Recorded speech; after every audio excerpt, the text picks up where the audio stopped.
Yo, everybody. Welcome back. This is the Connect Method Parenting Podcast, where we dive into all things connection-based parenting. I'd say very sturdy-based, very firm, compassionate, alpha-based parenting. It's so amazing when we show up in a way that our kids want to listen to us, and when we can start to make sense of our own nervous system so we can figure out, why am I getting so triggered? Why can't I show up differently? Why am I not being the parent I want to be? We're talking about all of that today and diving into chapter 3 of my book, which I wrote a few years ago. And it's been so fun to dive into it after a few years, to riff on it, to read a little bit, to share a little bit of my current ideas, my thoughts, situations that are happening now in my life as my kids are a few years older and I've worked with even more amazing parents. So today we're going to be diving into chapter 3. The title is Nothing Has Gone Wrong Here. Now, if you hear the title and you're thinking, hello, everything's going wrong. My kids aren't listening. I'm losing my mind. Things are going off the rails. I get you, and I'm here for you. And I want to take this topic apart for you all because this is near and dear to my heart. It is one of the principles that once I began to understand the truthfulness of it and how it actually helped me show up better for my kids, not weaker for my kids, helped me be stronger and sturdier and more able to set boundaries and have clear guidelines from a place that I really loved and respected, the more I fell in love with it. Years ago, I had a wise man tell me that one of his favorite quotes, which has become my favorite quote. Have you watched that Nacho Libre scene where he takes toast to the sister in the monastery he's with, and she starts sharing her favorite things, and he says, everything that's your favorite things are my favorite things too. If you haven't, go Google it. It's super fun if you like Jack Black, which I adore him. I think he's so funny. So anyway, this is how I felt about this quote. He shared this quote with me. Excuse the sniffles, little allergies hitting me today. He shared this quote with me, and rarely has this happened. I mean, I really love getting inspired by other people or reading books, but this quote was a dead ringer in my heart. It was just so true. It felt, yes, this is true. I love this. I want to adopt this. Can I copy? My favorite thing is your favorite thing, is what I felt like in that moment. So he said one of his favorite quotes was, no one is worthy of my judgment and everyone is worthy of my love. That doesn't mean I don't have discernment. That doesn't mean there's not boundaries and limits put in place. But to assume that I understand what's going through another person, whether it be one of my children or another adult out in the world, what's going through their nervous system, what's happened in their life, how they've seen a situation, is beyond something that I am capable of really making a determination about. So to judge them for how they act is something I don't want to do. I want to keep myself safe. I want to keep them safe. I want to have rules and boundaries. But I love putting aside judgment and saying, hey, no one's worthy of my judgment, because I don't know what's going on for someone else. That doesn't mean they're, again, not going to get some limit and boundary. Someone's breaking the law and they need to go to jail, they need to go to jail. But they can go to jail without the judgment. Or I can have one of my teenagers lose access to their phone without the judgment. So he says, no one is worthy of my judgment and everyone is worthy of my love. And I love that so much. And it goes right along with this idea of nothing has gone wrong here, meaning that there's a reason something has happened. There's a reason our kids have behaved the way they've behaved. There's a reason maybe we've lost our cool in that moment. And instead of thinking something terrible has gone wrong here, which just activates our nervous system anymore, I love giving myself the chance to think nothing has gone wrong here. So this might feel like a little of a joggy cut. My daughter just came in. She needed some advice. Going to be a senior in high school next week. She starts next week. Was going back to school shopping. She also needed some work advice. She was asking for a raise. So needed to pause the podcast recording and go take care of some stuff. But I'm so glad that she wanted to come in and talk to me and run some stuff by me. So it's all good. And I'm so sorry if this is a janky cut. I really have this belief that's been growing inside of me for the last 10, 15 years where believing that everyone's doing the best they can in every moment has really served me because it allows me to stay in a place that I respect regardless of what everyone else is doing. And I get there in a lot of different ways, but having this foundational belief that I build on is one of the things that has changed my parenting and changed my life more than anything else. And I want to talk about it inside of this chapter of my book because it was so important to me and it has fundamentally shifted so much about my parenting that I couldn't write the book without talking about it. So again, chapter 3, nothing has gone wrong here. And the little quote / text, it's not really a quote, just a little highlight I put at the beginning of the chapter says, if you want to be kind, empathetic, and generous to your child or children, you must first be kind, empathetic, and generous to yourself. So many parents who come in and work with me, whether in a group setting or a one-on-one setting, are so hard on themselves. And when we're so hard on ourselves, we trigger ourselves and we can't show up the way we want to for our family and for our kids.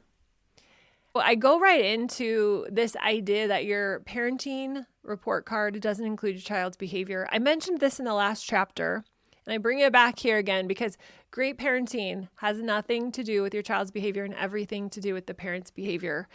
I've fallen into this trap so many times over the years, thinking my child's behavior reflected my parenting, who I was as a human being.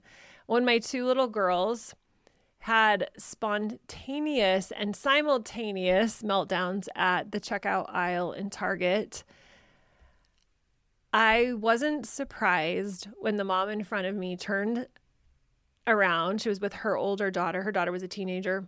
She turned around with disdain in her voice and said, "Thanks for making it so my daughter is never going to want to have kids." Now, this didn't sound like a good thing. She was very upset with me. And at the time, I felt so judged and so criticized that it reaffirmed my conclusion that I was a parenting screw up, that I couldn't control my child's behavior and I should be controlling my child's behavior like a good mom. And I was devastated. Now, taking a step from the book for a minute for a little commentary, my 2 youngest are a year and 5 days apart. They're basically Irish twins, not precisely just because my number 5 came 3 weeks early and my number 6 came 2 weeks early. So they're just barely outside that window, but they could have been born within the same 12-month period. And it certainly was really challenging to have 2 kids that were that close in age because people didn't treat me like a twin mom. I didn't get the support like a twin mom, which was fine. And in a lot of ways, I didn't need it when they were little. I didn't have 2 newborns together, but once they became toddlers, it was insanity. It was so wild. It was so hard. My 5th child, they're both girls at the end. My 5th child, Brea, would just be getting out of a stage. And as soon as she was getting out of it, it would seem like number 6, Becca, would come in and start doing the same thing. It was just really hard. It was so hard. This is when I really lost my mind when it came to parenting because I couldn't use some of the coping mechanisms that I'd used before because it was just too much to have this many kids this close together, the last 2 even closer together than any other kiddo. And then I started homeschooling my kids, which was a whole nother thing. And we moved farther away from family. It was just the perfect storm. So jumping back into the book, I go on to say, I wish I could go give that younger version of me a big hug. I really do. I wish I could go give her a hug and tell her that what's really happening when kids are having a meltdown is not that she's a bad mom. But since I can't tell her, I can't inform her of attachment theory and developmental psychology, I'm going to look you straight in the eyes and tell you what I wish I would have known in 1999 when I became a mom for the first time, or in 2000, it was probably 8 or 9 when that moment in Target happened, and tell you what I wish I could have told myself, that I wish I would have known myself. That our kids aren't trying to be difficult. They really aren't. An emotional meltdown is a sign that something isn't working for your child, not a sign that you're a parenting screw up. You think that something's wrong with you or your child when there's a meltdown or your child acts out, but it's just not true. In all honesty, nothing's gone wrong. Most likely it's developmentally appropriate what's happening for them and for you. And figuring out what to do when you have big emotions or your child has big emotions, it's part of being a human. So they're right on track. You're right on track. Your child is in the process of growing up and figuring things out. And even though you might think the goal is no meltdowns, no tantrums, no fighting, no messes, I want to assure you that's not the realistic goal, because we're dealing with immature humans, us included. We're going to lose our temper. Our kids are going to lose their temper. Sometimes we're not going to feel like cleaning up. Sometimes our kids aren't going to feel like cleaning up. Sometimes we're going to get to a fight with someone or feel like we want to get into a fight with somebody. And sometimes our kids are. We're going to mess up. Our kids are going to mess up. So the goal is to know what to do when the meltdowns, when the tantrums, when the fights, when the messes happen. When the arguments happen, when the disappointment happens. Because they're going to happen. It's going to happen. It's going to happen for us. It's going to happen for our kids. It's part of the maturation process. The only way we get good at something is by doing the thing. So the only way we become more patient is by being put in situations that try our patience. The only way we become more loving is by being put in situations that are hard to love, people that are hard to love, situations that are hard to love. Here's the truth. Just because they are not melting down, tantruming, fighting, or challenging you, that doesn't necessarily mean everything's working either. You might be thinking, well, that's reassuring. So they're melting down. Everything's, not what it seems. They're not melting down. Maybe everything's not as it seems. It's not as easy as thinking my kids are behaving, so everything's going well. Or my kids aren't behaving. Everything's not going well. Things aren't always as they appear. A compliant child could be struggling just as much as a disobedient child. What if a compliant child's way of adapting to what isn't working for them is an internal meltdown of shame and people-pleasing and embarrassment instead of an external meltdown of tears, yelling, and tantrums? You see, the goal is not to control what's happening on the outside, but to discover what's happening on the inside for us and for our kids. The off-track behavior or the compliant behavior can mean so many things. It doesn't mean always what we think it means. A mom with perfectly behaved kids doesn't necessarily mean everything's great. It could be, but it could also be something else entirely underneath the surface. And I'm not saying we judge any of those situations. I just want you to stop judging yourself and your kids. Don't use your child's ability or lack of ability, their behavior, whether it's good or bad, for or against you. Their behavior doesn't mean anything about you. It only means something about them. So if we can get curious and discover what messages they're sending to us through their behavior, then and only then are you going to figure out what to do next. Because what you think is wrong is most likely a clue. So what your child is or is not doing on the outside isn't enough information for you to know how your child is really doing on the inside. We got to dig a little deeper and try to understand what's at the root of what's going on. When my daughter was 10, her temper flared up at the smallest thing. She would yell at her sister. She would snap at me for not making her the proper snack. And my brain wanted to label her at times as rude or entitled. It was hard. I needed to slow down in those moments so that I could practice believing what I wanted to believe. I could consciously go through that experience, because when I slowed down and I was able to remind myself she's doing the best she can, might not be very good right now. She's doing the best she can in this moment. She's throttled. There's something preventing her kindness, her love, her compassion, her empathy to come out. It's not coming out, and that's her best right now. And then I would be able to focus on trying to understand what was going on for her. Then and only then was I able to discover things that were helpful, things that were at the root of what was going on. Only when I allowed myself to get curious instead of critical. And there were times where when I did that slowing down, I began to realize, oh, I think she's struggling because she's at a new school. That happened one time. She had just moved to a new school. She hadn't found a solid group of friends. She fell behind in some subjects. Her nervous system was in fight or flight mode. She wasn't used to the cadence of this school. It was a really demanding school. She had to wear a uniform. First time ever doing that. She was seeing everything as an attack on her. She was constantly in attack and defense mode. But it made sense.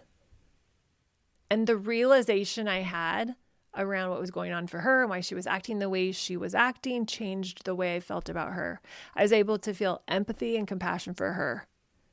It changed the way I responded when she was short with family members or when she was short with me. I was able to not judge, but feel compassion and empathy. And the more my attitude shifted, the more her attitude shifted. It was slow, but there was a steady shift. And the challenges, they didn't go away overnight, but our ability to navigate them improved. Both my ability and her ability to navigate them got better because she felt safer and I felt more capable every time I was able to not get activated and respond in a way I didn't like. Or if I did get activated, slow down and do my daily peace work to get some awareness around it so I could do better next time and then go repair with her. It took conscious iterations. So I want you to take a few minutes and answer these questions. One, I want you to think of a situation that's currently challenging with your kids. And I want you to ask yourself, how would things change if you saw your child's behavior as evidence that they were struggling? How would that change everything? And then ask yourself, how easy or hard would it be for you to shift your interpretation of their behavior? Be honest. Be brutally honest. If it seems impossible to believe that they're struggling, and that's okay. If it would be incredibly hard to shift your interpretation of their behavior, be honest with yourself. What I will say is when you meet yourself where you are and you're so kind and compassionate with yourself, and you ask yourself if you want to continue seeing their behavior as evidence that they're entitled or rude or mean or whatever your brain goes to, and you sit with that question, do I really want to continue to believe this? Is this serving me? Is this helping resolve things? Is this going to make things better? Would I want someone to respond to me this way? When you can ask yourself those questions, things will start to shift for you. When I was able to really look at my daughter, who was struggling for so many reasons that made complete sense. Developmentally, she was at a place where it made sense. Situationally, it was compounding the problem. When I was able to make this shift, I felt so empowered because now I could do something about the situation. I could do something that would actually serve her. If I thought it was something at the root of it that just really was her, there was something wrong with her. If I thought that was the root of the problem, I felt helpless. I felt hopeless. I felt frustrated and upset and disappointed and so much regret. But when I realized, there's so many reasons that explain what's going on here, I was able to do something about the situation. I was able to understand and be more intentional, be more courageous, be more confident, and be more compassionate. I was able to do more about the situation, not less. When I stopped trying to fix her and I started to fix my attitude about my child. And I started to fix my nervous system and the way I responded when she acted that way. Fixing my child's attitude wasn't the solution. Letting them know how bad she was behaving, or rather letting her know how bad she was behaving, wasn't going to feel good for her or me, and it wasn't going to solve anything. I had to stay in my own lane and control what I had control over and make sense of the situation in a way that actually benefited both of us and would work. You have control over what you believe about your child when their behavior is challenging. And the more you believe that they're doing their best, the safer they feel, the more their nervous system can relax. And the more their nervous system relaxes, the better they'll be able to think. And the better they're able to think, the easier it will be for them to navigate challenges in their life. So regardless of what this does for them, I want to say, when you believe your child is doing the best they can in that moment, it makes it easier for you to feel unconditional love and acceptance towards them. This feels amazing. They're going to feel that, and you're going to be able to show up in a way that is appropriate for the situation, that will serve the situation. So how do you do this? You create a get ready for anything plan. It's one of my favorite things to do is, can I get ready for worst case scenario? And then you practice implementing your plan. And then you fail at it because we can't get it right the first time. And then we practice some more. So I'm going to stop right there. We're going to dive into creating the get ready for anything plan. So we'll go into implementation mode in the next episode.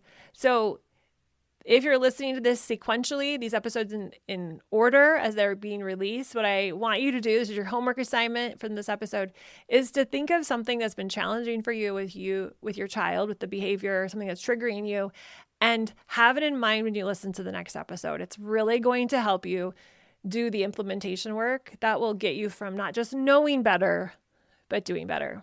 So until next time, go connect your face off with your kids and get ready to dive into creating the Get Ready for Anything plan with me in the very next episode. We'll talk to you all soon. Bye, guys.